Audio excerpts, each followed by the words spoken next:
DAZN with Fight Hope TV with Stephen Espinoza. How are you doing today? I'm good. I'm great. Massive event, January, starting the year, right? How do you think this event's going to play out? Look, I think it's a tough fight for Tank. Makes me a little bit nervous, given what's at stake. Given that Tank's got a big fight later in the year, but he could have taken a much easier fight than he did. This is not a gimme. I know Garcia's been a lighter weight, but he's a big dude. He's much taller.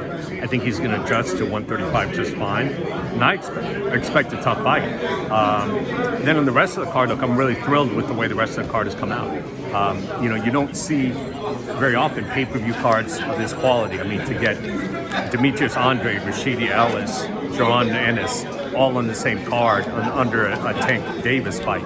That's as strong a pay-per-view card as I can remember. For sure. How did you decide on the venue, hosting it in Washington, D.C.?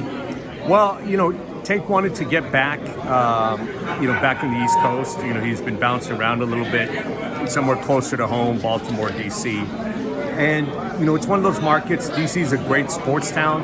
They haven't had a fight in a while, so it sort of all made sense to sort of come back on the assumption that there's probably some pent-up demand at not having had a boxing match in quite a while. How does it feel having Demetrius on Showtime now? It's funny. We had a couple fights with Demetrius early on. Yeah. We tried to make big fights with him around the years, and it just didn't work out for a variety of reasons. But I think, as he said during the press conference, we've got access to a lot of 168 pounders, whether it's Plant or Benavidez, obviously Canelo possibility, David Morrell possibility. There are plenty of guys around, so I think he's in the right place. He wants a big fight at 168. He's in the right place. For sure. Is that Ryan and Tank fight officially signed? Because De La Hoya mentioned that the contract wasn't signed, even though everything was in place. The contract. We have a heavily negotiated deal memo, which everyone has signed off on. Okay. Are there some details that need to be worked out? Yeah, sure. But, everybody was confident enough and comfortable enough to allow the announcement to happen.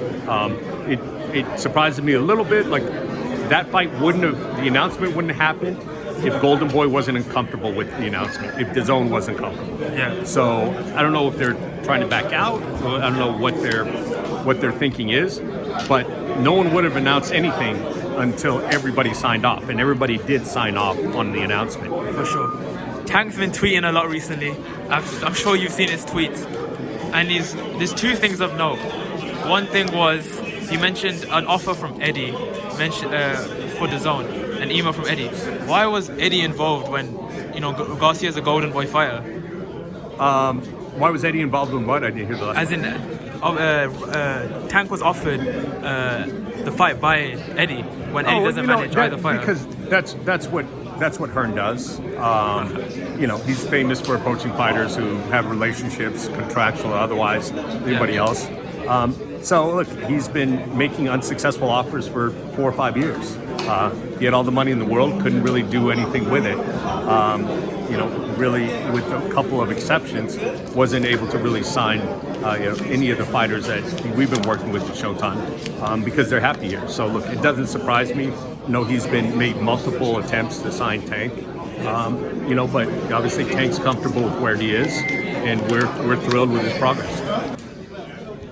Look, it's a little bit harsh to say that. I would say, look, certainly the U.S. strategy has not turned out well, whether it's declaring pay-per-view is dead and then coming back and saying, oh, never mind, actually it's not dead and I need it to support my business, whether it's coming in and saying that they're going to sign every fighter in the world and not really being able to do that, and basically withdrawing to international territories and sort of de-emphasizing the U.S. market. So I don't think it's gone as well as he would have liked, which is surprising given the amount of money he said he had to work with. It just $1 billion apparently. Well. Yeah. Right? Yeah. I'm not sure about that. Just final question. Tank raised some issues about Ryan's physique, alluding to the fact that he might be on PEDs or taking something. What do you think of all that? Look, I have no reason. To believe that, one way or the other. Obviously Tank's got his reasons. Maybe he's looked at it more closely than I have. Yeah. But Ryan's a young guy. Still growing. He works really hard. He's obviously athletically gifted. I don't see any reason to believe that he would be on anything illegal or outside the rules. Is there any chance of any early VADA testing like Tank was trying to get? Yeah, I think that's one of the issues that needs to be worked out. We've got I think it'll be worked out soon. But look, until someone shows me evidence to the contrary, I mean, I assume both of those guys are clean fighters, and I don't think there's anything more to them. All right, thank you. All right, you got it.